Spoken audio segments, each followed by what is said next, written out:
मेवा सिंह जी भी उम्मीदवार हैं, मनदीप छट्टा जी भी, और मंच पर आसीन सभी कांग्रेस के नेतागण, पदाधिकारीगण, कांग्रेस के कार्यकर्तागण, आप सबका इस सभा में बहुत बहुत स्वागत है। हुड्डा जी ने कहा ये कुरुक्षेत्र है, धर्म क्षेत्र है। यहां से दुनिया में सब धर्मों के बीच हमारे धर्म का संदेश यहीं से उभरा, यहीं से उठा। यहीं पे 5 पांडवों ने कौरवों की सैकड़ों की सेना को शिकस्त दिया। मैं यहां आसपास साधना करने आती थी, 11 दिन की साधना होती थी। यहीं से कुछ 45 मिनट दूर होगा, आधा घंटा दूर होगा, और गुरुजी का प्रवचन सुनना था। हर शाम को मौन साधना थी, तो 11 दिन हम मौन रहते थे। कई बार मैं आई और गुरुजी प्रवचन में हमेशा ये कहते थे कि ये जो धरती है ये पवित्र धरती है। इस धरती ने हमें दिखाया है कि न्याय और अन्याय के बीच में क्या फर्क है, सच्चाई और असत्य, सत्य और असत्य के बीच में क्या फर्क है। इस धरती ने हमें दिखाया है। वो कहते थे कि अगर सच्चाई के लिए लड़ रहे हो, बेशक अकेले लड़ो, बेशक तुम्हारे सामने सैकड़ों की सेना हो, हजारों की सेना हो, खड़े रहो, मजबूत रहो, दृढ़ रहो, निडर रहो, तो जीत हासिल ही होगी। आज हरियाणा की जनता की क्या लड़ाई है? यही लड़ाई है। सदियों बाद आज हम वहीं पे हैं जहां उस समय थे। आज आप सत्य और असत्य की लड़ाई लड़ रहे हो, न्याय और अन्याय की लड़ाई लड़ रहे हो, और आप न्याय की तरफ खड़े हो, सच्चाई की तरफ खड़े हो। आपकी सच्चाई क्या है, आपका सत्य क्या है? मेरी बहनें बैठी हैं, क्या सत्य है आपका? आज महंगाई से जूझ रही हैं आप। गैस सिलेंडर 1200 का है। 2-3 दिनों में श्राद्ध खत्म होंगे, नवरात्रि शुरू होगी, त्योहार का समय है। दिल में खुशी भी है, घबराहट भी है।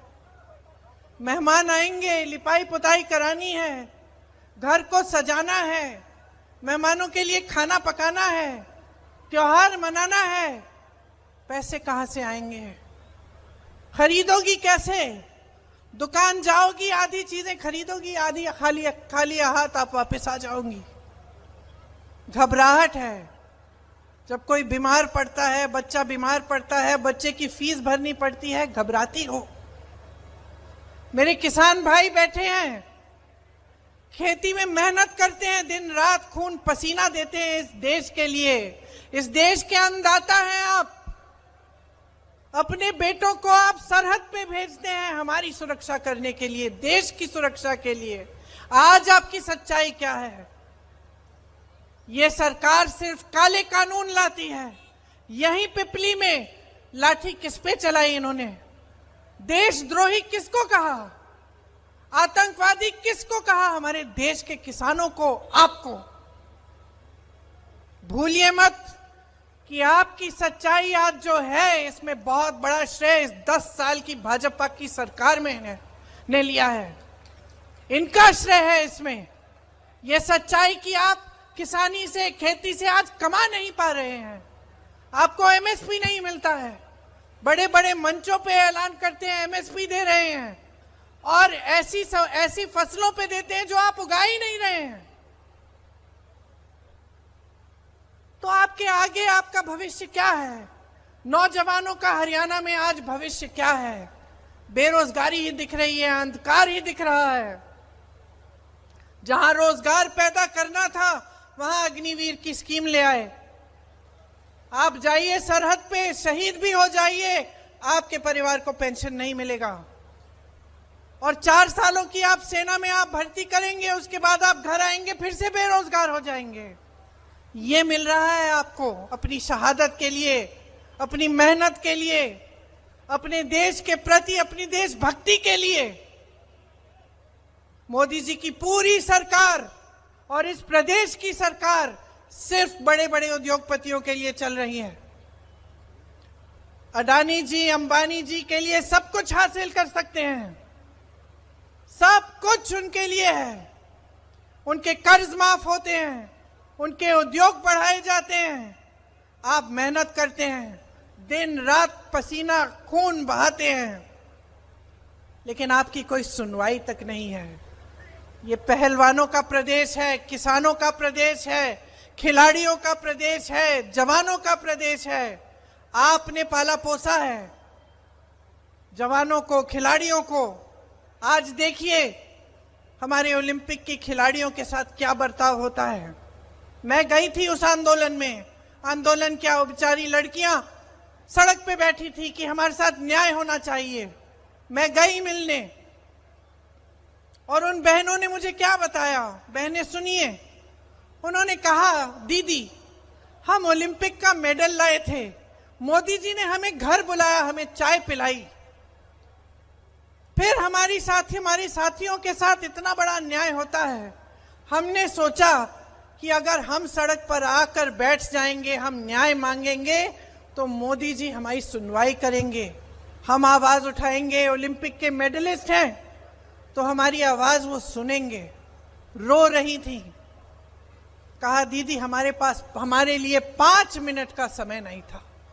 मोदी जी का घर मालूम है कितनी दूर है उनके आंदोलन स्थल से? उनके आंदोलन स्थल से मात्र 10 मिनट दूर है। गाड़ी में बैठते 10 मिनट में पहुंच जाते। अरे उनको घर बुला लेते, जैसे जब मेडल लाए थे तब बुलाया था, लेकिन कुछ नहीं किया मोदी जी ने, कुछ नहीं किया। ये लड़कियां रोती रहीं, आज लड़ रही हैं, न्याय के लिए लड़ रही हैं। कांग्रेस पार्टी की उम्मीदवार बनी है विनेश, हिम्मत वाली लड़की है, वो हरियाणा की पहचान है। मैं उसको देखती हूं, मैं हरियाणा की हर लड़की को देखती हूं। जब भी उसको देखती हूं मुझे गर्व होता है। वो जब आई हमसे मिलने, उन्होंने ये नहीं कहा कि मुझे शान चाहिए, शोहरत चाहिए, सत्ता चाहिए। उन्होंने कहा कि अगर मेरी राजनीति में आने से मेरे आंदोलन को मजबूती मिलेगी, अगर हरियाणा की मेरी बहनों को न्याय मिलेगा, तभी मैं राजनीति में आऊंगी, मैं उनके लिए लड़ूंगी। ये है आपकी भावना। तो मैं ज्यादा लंबा नहीं बोलना चाहती। मेरे भाई मजाक कर रहे थे, अभी मेरे से कह रहे थे तुम कम से कम 45 मिनट के लिए बोलती हो, उससे कम नहीं बोलती। तो मैं थोड़ा कम बोलूंगी। ज्यादा लंबा नहीं बोलना चाहती, बस ये कहना चाहती हूं कि देखिए, आप में सब कुछ है, हिम्मत है, शक्ति है, वीरता है, देश को दिखाया है और सदियों से आपने देश को दिया है। अपना पसीना, अपना खून, अन्न, सब कुछ दिया है। आज अपने लिए हक मांगो, अपना अधिकार मांगो। यह आपका अधिकार है, आपका हक है कि आपके लिए जो सरकार बने वो आपके लिए नीतियां बनाए। कि जो नेता आपके सामने आए सर झुका के आए, घमंड करके ना आए, 56 इंच की छाती वाली बातें ना करे, ये बात करे कि तुम ही मेरे भगवान हो, कि ये पब्लिक है जिसने मुझे बनाया है और क्योंकि इस पब्लिक ने बनाया है इसलिए मेरा दायित्व है, मेरी जिम्मेदारी है कि मैं इस पब्लिक, यहाँ के किसानों को, यहाँ के मजदूरों को, यहाँ की महिलाओं को, यहाँ के नौजवानों को आगे बढ़ाऊं, उनका विकास कराऊं। और आप में बहुत विवेक भी है, आप पहचान जाते हैं हर चीज। आप आज पहचान रहे होंगे कि भाजपा के नेताओं ने क्या क्या कहा और क्या करके दिखाया। अभी भैया और मैं कुछ परिवारों से मिले, वो जो फैमिली आईडी है उसके बारे में वो बता रहे थे कि फैमिली की आईडी बनानी होती है, उसमें हर परिवार के सदस्य की आमदनी, चाहे 17-18 हो परिवार के सदस्य, चाहे अलग अलग परिवार के यूनिट ना हो, मतलब एक भाई, उसकी बीवी, उसके बच्चे, दूसरा भाई, उसकी बीवी, उसके बच्चे, सबकी आमदनी जोड़ के सरकार क्या कर रही है? आपको सरकारी स्कीम से निकालने का काम कर रही है। मतलब वो बता रहे थे कि दीदी हमारी सदस्य 4 सदस्य हैं, हमारा ये नया पहचान पत्र इन्होंने बना दिया, अब कहते हैं कि तुम्हारा बच्चा सरकारी स्कूल में नहीं जा सकता क्योंकि तुम्हारी आमदनी बहुत बढ़ गई है। इसी तरह से सबकी आमदनी जोड़ के जो किसान की सुविधाएं हैं, जो मजदूरों की सुविधाएं हैं, सब बंद हो रही हैं। ये सारा काम जो हो रहा है सिर्फ बड़े बड़े उद्योगपतियों की भलाई के लिए हो रहा है, आपके लिए नहीं हो रहा है। आप आंखें खोलो, पहचानो कि सच कौन बोल रहा है, झूठ कौन बोल रहा है।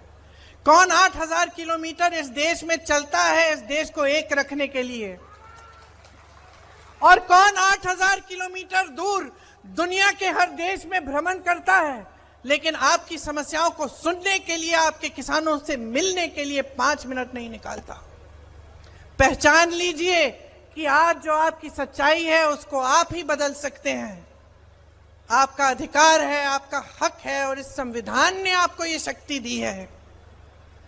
ये जो गीता में बातें लिखी हैं सत्य और असत्य के बारे में, सत्यमेव जयते हमारे संविधान में भी लिखी हैं। समानता की बात, अधिकार की बात, हक की बात, न्याय की बात हमारे संविधान में लिखी है। आपको अधिकार दिया है, आपको वोट दिया है। आप सोच समझकर पूरे विवेक से इस वोट का इस्तेमाल करिए, एकजुट होकर करिए, किसी के बहकावे में मत आइए। ये वोट आपके लिए होना चाहिए, आपके बच्चों के भविष्य के लिए। माताएं बैठी हैं यहाँ, बहनें बैठी हैं, आपके बच्चों के भविष्य को मजबूत बनाने के लिए, आपकी खेती को मजबूत बनाने के लिए। ये जो नौजवान आप सरहद के पे भेजते हैं, इनके पेंशन के लिए होना चाहिए। आप अपने वोट को ऐसा इस्तेमाल करिए कि पूरे देश भर में गूंज उठे कि हरियाणा की जनता ऊब चुकी है, अब एक लहर आ रही है। कांग्रेस की लहर तो है, लेकिन आपके सम्मान की लहर भी है। आपका जो निरादर किया है इस भाजपा की 10 सालों की सरकार ने, आप उनसे न्याय लीजिए। आप कांग्रेस की सरकार बनाइए ताकि आपका भविष्य बदले। आपको यही चीजें कहनी थी।